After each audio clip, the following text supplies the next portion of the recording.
ಆತ ಮಯನ್ಮಾರ್ನಲ್ಲಿ ಕೂಲಿ ಕಾರ್ಮಿಕನಾಗಿದ್ದ. ಇನ್ಫೋಸಿಸ್ ನಾರಾಯಣ್ ಮೂರ್ತಿಯವರ ಆದಾಯವನ್ನೇ ಮೀರಿಸಿದ್ದ. ಆತನನ್ನ ಲಾಟರಿ ಲೋಕದ ಕಿಂಗ್ ಅಂತಾನೆ ಕರೀತಾರೆ. ಗ್ಯಾರಂಟಿ ಗ್ಯಾರಂಟಿ ಗ್ಯಾರಂಟಿ, ಇದು ಗ್ಯಾರಂಟಿ ನ್ಯೂಸ್. ಸುದ್ದಿ ಖಚಿತ, ನ್ಯಾಯ ನಿಶ್ಚಿತ. ನಮಸ್ತೆ ವೀಕ್ಷಕರೇ, ನಾನು ಅಖಿಲೇಶ್ ದಬ್ಬೆಕಟ್ಟೆ. ಆತ ಮಯನ್ಮಾರ್ನಲ್ಲಿ ಕೂಲಿ ಕಾರ್ಮಿಕನಾಗಿದ್ದ. ಭಾರತಕ್ಕೆ ಬರ್ತಿದ್ದಂತೆ ಇನ್ಫೋಸಿಸ್ ನಾರಾಯಣ್ ಮೂರ್ತಿಯವರ ಆದಾಯವನ್ನೇ ಮೀರಿಸಿದ್ದ. ಆದ್ರೆ ಈಗ ಆತ ಇಡಿ ದಾಳಿಗೆ ಗುರಿಯಾಗಿದ್ದಾನೆ. ಆತನನ್ನ ಲಾಟರಿ ಲೋಕದ ಕಿಂಗ್ ಅಂತಾನೆ ಕರೀತಾರೆ. ಹಾಗಾದ್ರೆ ಯಾರಾತ? ಆತನ ಅಸಲಿ ಕತೆ ಏನು ಅಂತೀರಾ? ಇಲ್ಲಿದೆ ನೋಡಿ complete story. Santiago Martin lottery ಲೋಕದ ಕಿಂಗ್ ಅಂತಾನೆ ಕರೆಸಿಕೊಳ್ತಾರೆ. ಲಾಟರಿ ಕಿಂಗ್ ಆಗೋದಕ್ಕೂ ಮೊದಲು ಮಯನ್ಮಾರ್ನ ಯಾಂಗೋನ್ನಲ್ಲಿ ಕಾರ್ಮಿಕನಾಗಿ ವೃತ್ತಿಯನ್ನ ಆರಂಭಿಸಿ ನಂತರ ಭಾರತಕ್ಕೆ ಮರಳಿ ಬರ್ತಾರೆ.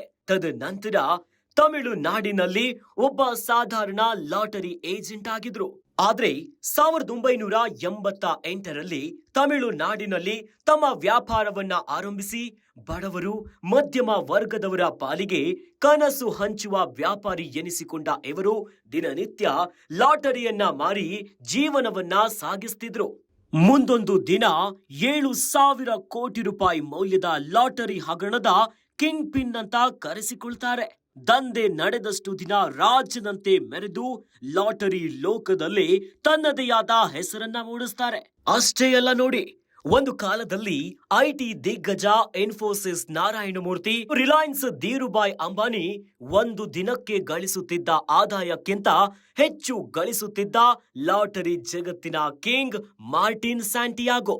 ಸದ್ಯ ಲಾಟರಿ ವಂಚನೆ, ಅಕ್ರಮ ಲಾಟರಿ ಮಾರಾಟದ ಸಂಬಂಧ ಮಾರ್ಟಿನ್ ಮತ್ತು ಅವರ ಅವ್ಯವಹಾರದ ವಿರುದ್ಧ ಕರ್ನಾಟಕ ಸೇರಿ 6 ರಾಜ್ಯಗಳ 22 ಸ್ಥಳಗಳಲ್ಲಿ ದಾಳಿ ಮಾಡಿ 12 ಕೋಟಿ ರೂಪಾಯಿ ನಗದು ಹಾಗೂ 6.42 ಕೋಟಿ ರೂಪಾಯಿ ನಿಶ್ಚಿತ ಠೇವಣಿಯನ್ನ ವಶಪಡಿಸಿಕೊಂಡಿದೆ. ಇಷ್ಟೇ ಅಲ್ಲ, ಈ ಹಿಂದೆ ಸುಪ್ರೀಂ ಕೋರ್ಟ್ ನಿಂದ ಈಗ ರದ್ದಾಗಿರುವ ಚುನಾವಣಾ ಬಾಂಡ್ ಮೂಲಕ ರಾಜಕೀಯ ಪಕ್ಷಗಳಿಗೆ 1,300 ಕೋಟಿ ರೂಪಾಯಿ ದೇಣಿಗೆ ನೀಡಿ ಸುದ್ದಿಯಾಗಿದ್ರು.